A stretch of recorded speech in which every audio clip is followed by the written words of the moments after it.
En la clase anterior descubrimos que el Estado es una organización social.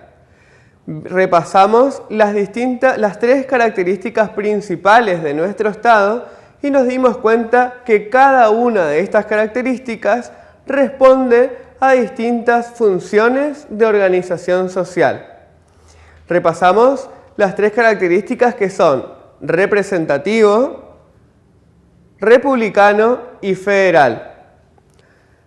En el desarrollo de la clase anterior ampliamos estas características, representativo y republicano. Es por esto que en la clase de hoy hablaremos de la característica que tiene nuestro Estado argentino de ser federal.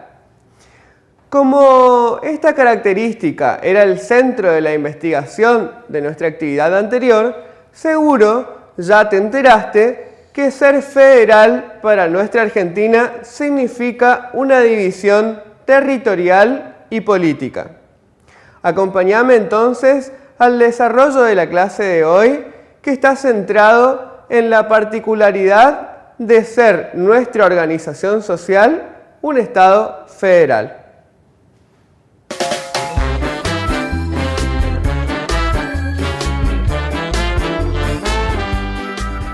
Seguramente en tu investigación, que era parte de la actividad de la clase anterior, ya descubriste que la característica de nuestro Estado de ser federal significa que se divide en 23 provincias autónomas y una ciudad autónoma.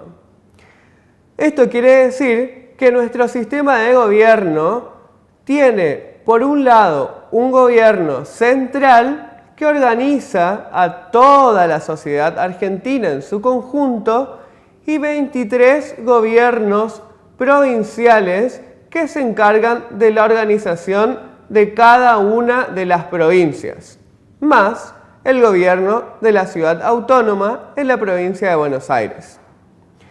Como la intención de esta clase es que puedas descubrir que son múltiples las características que hacen que la organización social de una sociedad varíe, para ser más claro, vamos a dividir todo el territorio argentino solo en tres grandes porciones. Como verás en la placa en este momento, dividiremos en tres grandes zonas que las ves separadas por colores distintos. Quedarán establecidos de esta manera una zona central, una zona norte y una zona sur. Para el caso de la zona norte, podemos decir que las características de esta zona, en cuanto, por ejemplo, al clima y al relieve, tenemos un relieve básicamente llano en la parte del este y más bien montañoso para la parte del oeste, pero los dos conservan un clima de selva y de montaña. Debido a esto, la organización social de las sociedades en este territorio determinó fundamentalmente, por ejemplo, actividades productivas relacionadas con la desforestación de los grandes montes y selvas. Sin embargo, en la parte central, debido también a su relieve y su clima, en este caso llano y de pampa húmeda, las actividades productivas que tuvieron como consecuencia son generalmente la agricultura y la ganadería. En el caso de la zona norte, la organización social se originó en torno a los obrajes. Sin embargo, en la parte central, la organización social se va a originar en función o alrededor de las grandes estancias. Recordá que en esta zona central es donde vivían generalmente la mayor cantidad de terratenientes y es donde se originó el modelo agroexportador. En cuanto a la zona sur, podemos decir que fundamentalmente debido a su clima hostil, esta zona es la que presenta menor cantidad de habitantes. En cuanto a las actividades productivas de la zona sur, podemos destacar la minería y los yacimientos petrolíferos. Como podemos apreciar en el ejemplo de este desarrollo, las distintas zonas de nuestro territorio fueron determinando distintas maneras de organización social en función de características, por ejemplo, territoriales, culturales y políticas. Pero, sin embargo, podemos destacar también una característica que nos une como una identidad nacional, sin importar si pertenecemos a la zona sur, norte o centro. Estas características son, por ejemplo, algunas costumbres que compartimos a lo largo y a lo ancho de todo nuestro territorio cultural, como por ejemplo el mate, el asado, el dulce de leche, entre otras.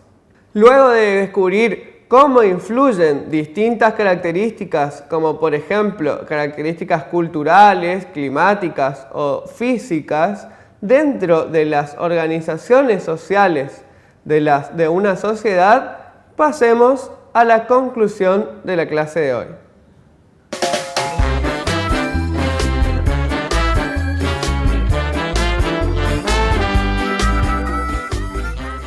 Llegamos al final de la clase de hoy, donde desarrollamos una más de las características principales de nuestro Estado, la de ser un Estado federal.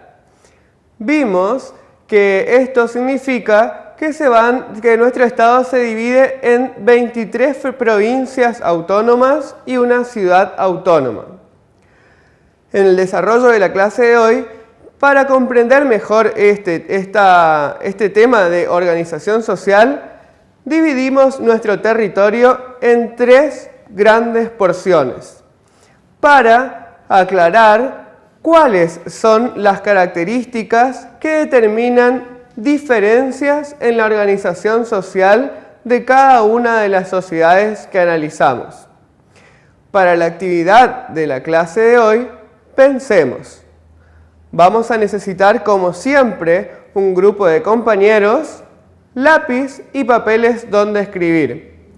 Además, vamos a necesitar también información de distintas características, sobre todo de geográficas y climáticas, para desarrollar distintas hipótesis. La actividad de la clase de hoy tiene como fin que puedas llegar a la creación de una hipótesis de cómo sería la organización social de nuestra sociedad si nuestro clima fuera todo el año como máximo de 10 grados centígrados. Esto quiere decir que todo el año hace mucho frío. Otra de las hipótesis es pensar en cómo sería la organización social, nuestras costumbres, nuestras actividades productivas, si nuestro clima y nuestro relieve fuera desértico, o sea, si viviéramos en un desierto. Puedes pensar, por ejemplo, en cómo haríamos para abastecernos de agua. Espero esto te sirva para comprender más cómo influyen las distintas características sociales, culturales y físicas en la organización de las sociedades. No te olvides de ver nuevamente mañana más clases de aula abierta y nosotros nos vemos en la próxima clase de Ciencias Sociales.